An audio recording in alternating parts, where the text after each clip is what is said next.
HSC 25 batch first year তো শেষ, কিন্তু সিলেবাসের কতটুকু শেষ হয়েছে? বাংলা, ইংরেজি এবং আইসিটিতে A+ পেতে চাও?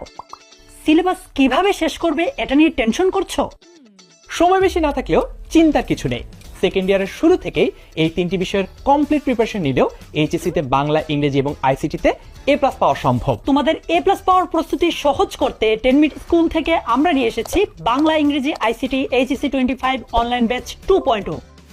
কলেজ লাইফের শুরুতে যারা বাংলা, ইংরেজি এবং আইসিটি এই তিনটি সাবজেক্টে কম ফোকাস করেছো তাদের জন্য কমপ্লিট সলিউশন হবে এই কোর্সটি। যেহেতু তোমাদের এইচএসসি পরীক্ষা হবে শর্ট সিলেবাসে আর এই তিনটি বিষয়ে তোমরা ফার্স্ট ইয়ারে তেমন গুরুত্ব দাও নাই, সেজন্য গ্রুপ সাবজেক্টগুলোর প্রায়োরিটি ঠিক থেকে বাংলা, ইংরেজি ও আইসিটির উপর আমরা তোমার জন্য রেডি করেছি 7 মাসের একটি কমপ্লিট স্টাডি প্ল্যান। এই ক্লাসগুলো মনোযোগ দিয়ে করলে এই প্রত্যেকটি বিষয়ের বেসিক, সিকিউ, এমসিকিউ সহ